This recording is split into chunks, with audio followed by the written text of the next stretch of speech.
Il y a parfois un paradoxe difficile à comprendre. Tu peux savoir que tu es capable de construire quelque chose d'important, avoir une vision très claire de ce que tu voudrais accomplir, et pourtant rester beaucoup plus longtemps que prévu au point de départ. Et plus ce projet compte pour toi, plus le premier pas peut devenir difficile. C'est précisément ce qui rend le maître nombre 22 beaucoup plus complexe que l'image du simple maître bâtisseur que l'on retrouve souvent en numérologie. Car chez certains porteurs du 22, le problème n'est pas de manquer d'ambition, il se joue ailleurs. Dans cette vidéo, nous allons donc découvrir ce que signifie réellement le maître nombre 22, pourquoi on l'écrit également 22-4, quelles sont ses forces, ses difficultés et la manière dont cette vibration peut se manifester concrètement dans ta vie au travail, en amour, en couple et célibataire, financièrement, et nous vous dirons quels sont les chiffres compatibles en amour avec le 22. Mais avant tout, il faut comprendre pourquoi un nombre associé à la construction peut parfois rendre le simple fait de commencer aussi difficile. Le maître nombre 22 peut apparaître dans différents calculs numérologiques, selon la méthode utilisée et la place qu'il occupe dans le thème. Prenons simplement l'exemple que nous avons déjà utilisé dans notre vidéo générale sur les maîtres nombres. Avec l'heure inversée 2h20, la réduction donne 2 plus 20 égale 22. Nous obtenons donc le maître nombre 22. Si nous poursuivons la réduction, 2 plus 2 égale 4. C'est ce qui donne la notation 22-4. Le 22 conserve sa vibration propre, tandis que le 4 représente la manière dont cette énergie doit pouvoir prendre forme dans le concret. Nous avons déjà consacré une vidéo complète au calcul, à l'origine des maîtres nombres et aux différents endroits où ils peuvent apparaître. Si tu veux comprendre toute cette mécanique, clique sur la fiche qui s'affiche en ce moment à l'écran. Le lien est également disponible dans la description. Ici, nous allons nous concentrer sur une autre question. Qu'est-ce qui fait réellement du 22 le fameux maître bâtisseur de la numérologie ? Le maître nombre 22-4 est traditionnellement associé à la construction, à la réalisation et à la capacité de transformer une vision ambitieuse en quelque chose de concret et durable.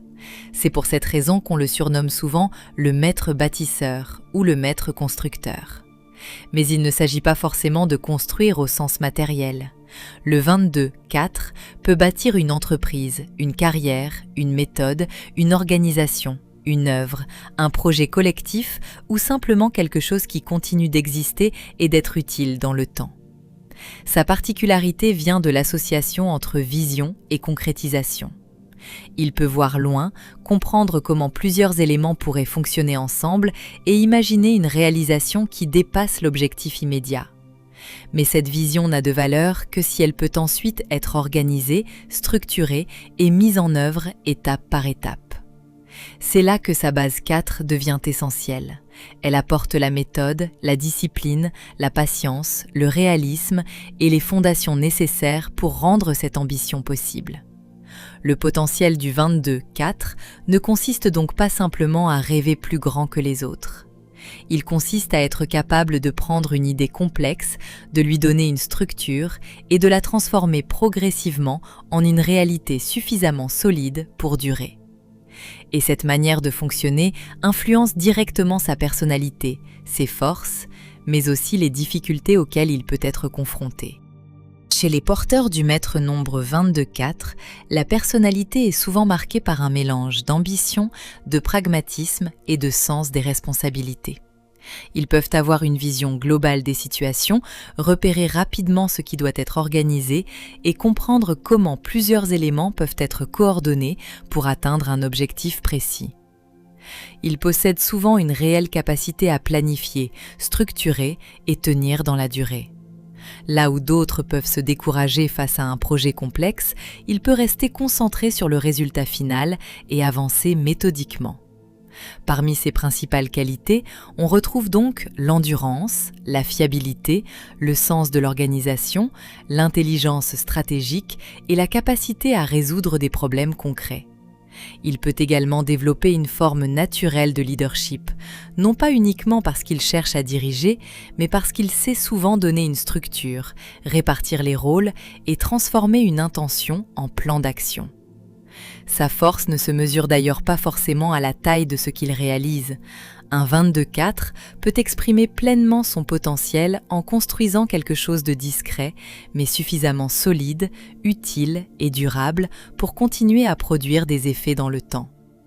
Et c'est précisément parce qu'il accorde autant d'importance à la solidité et aux résultats que ses qualités peuvent parfois se transformer en pression, en perfectionnisme ou en besoin de contrôle. Chez les porteurs de cette vibration, la difficulté apparaît souvent lorsque l'ambition devient une source de pression. Ils peuvent avoir une vision très précise de ce qu'ils veulent construire, mais craindre de ne pas être à la hauteur. Le perfectionnisme pousse alors à vouloir tout prévoir, tout sécuriser ou attendre les conditions idéales avant d'agir. Cette exigence peut aussi provoquer un besoin de contrôle, une difficulté à déléguer, de la procrastination ou du surmenage. Le paradoxe est simple. Plus la vision est grande, plus il peut devenir difficile d'accepter de commencer petit. Son véritable défi consiste donc à avancer sans attendre la perfection, en acceptant que toute construction solide se fasse progressivement. Son rôle ne consiste pas forcément à accomplir quelque chose de spectaculaire.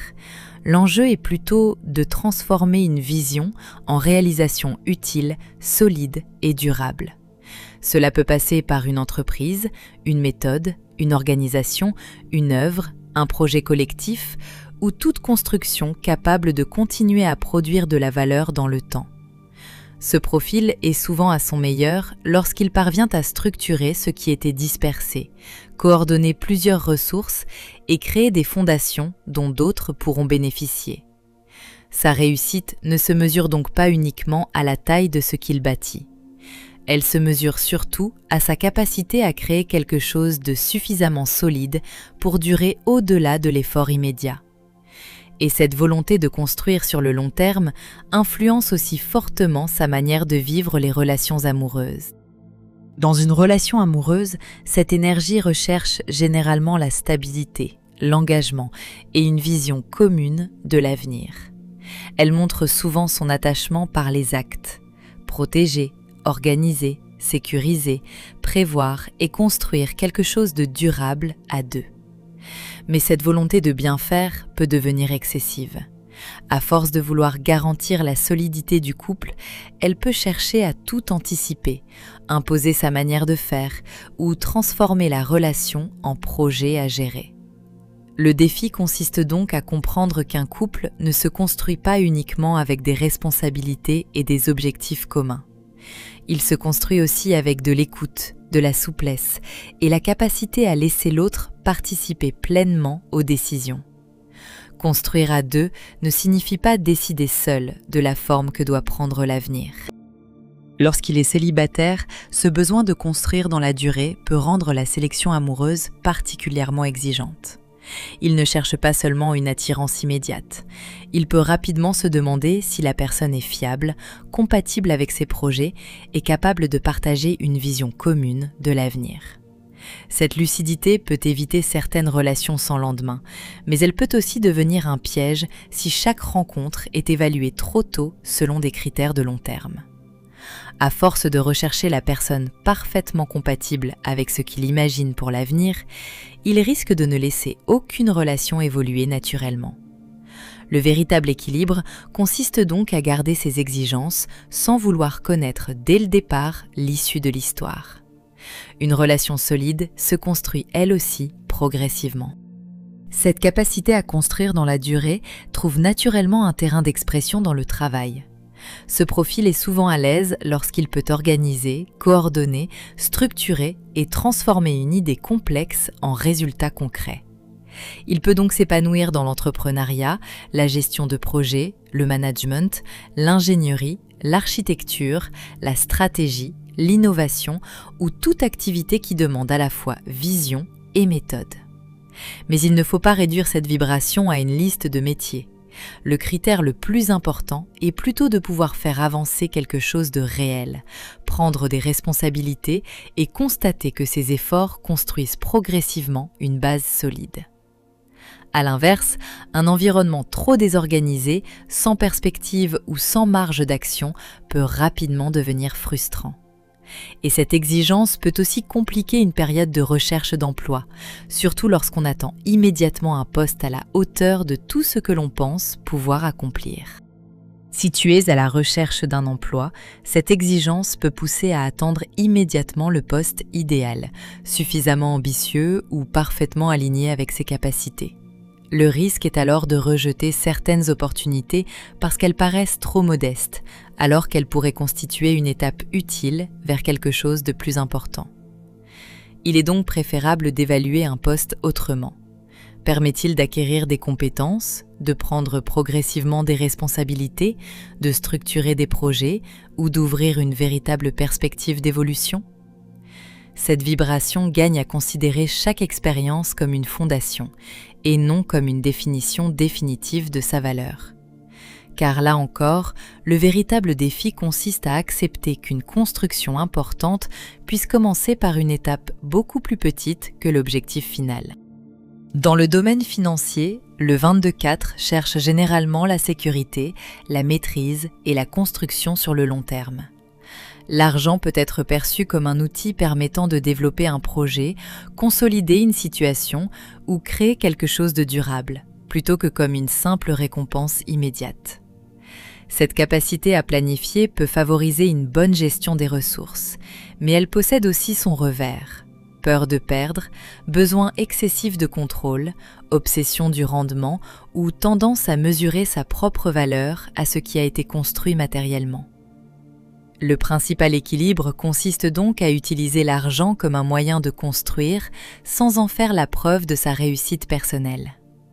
Le maître nombre 22 n'est pas une garantie de richesse. Son potentiel réside surtout dans sa capacité à organiser, sécuriser et faire grandir progressivement ce qu'il possède.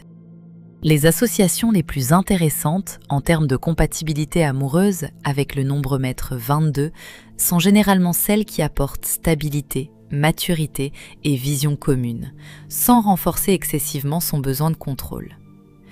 Le 2 peut bien fonctionner grâce à son écoute, sa diplomatie et sa capacité à adoucir une personnalité très structurée. Le risque est surtout que le 2 s'efface trop face à une volonté forte. Le 4 partage le besoin de sécurité, de fiabilité et de construction à long terme. C'est une combinaison solide, mais qui peut devenir rigide si chacun reste enfermé dans ses habitudes. Le 6 apporte une dimension affective, familiale et protectrice qui complète bien cette énergie. Il peut aider à rappeler qu'une relation ne se construit pas seulement avec des projets, mais aussi avec de la présence émotionnelle. Le 8 peut également former une alliance puissante autour de l'ambition, de la gestion et des objectifs communs. Mais cette association demande de veiller au rapport de force et à la compétition. Avec les autres nombres, la compatibilité dépendra davantage de la capacité à accepter les différences de rythme, de liberté ou de sensibilité. Il n'existe donc pas de combinaison parfaite. La meilleure compatibilité reste celle qui permet de construire à deux sans transformer la relation en rapport de pouvoir. Pour mieux vivre son 22-4, le plus important est d'apprendre à transformer une grande vision en étapes suffisamment simples pour pouvoir agir. Il ne s'agit pas de réduire son ambition, mais d'accepter qu'un projet solide puisse commencer de manière imparfaite et évoluer progressivement. Cela demande aussi de savoir déléguer, de mesurer les progrès intermédiaires et de ne pas vouloir tout contrôler avant d'avancer. Préserver du temps pour le repos et les relations reste essentiel, car construire durablement devient impossible lorsque toute l'énergie est absorbée par l'objectif. L'équilibre apparaît donc lorsqu'on cesse d'attendre les conditions parfaites et qu'on se concentre sur une question beaucoup plus concrète. Quelle est la prochaine pierre que je peux réellement poser aujourd'hui ? En conclusion, le véritable défi de cette vibration n'est pas de voir grand, c'est d'accepter de commencer avant que tout soit parfaitement prêt. Car une vision, aussi ambitieuse soit-elle, ne devient réelle qu'à partir du moment où l'on commence à lui donner une forme. Tu n'as pas besoin de voir l'édifice terminé. Tu dois seulement accepter de poser la prochaine pierre. Avant le monument, il y a toujours une pierre.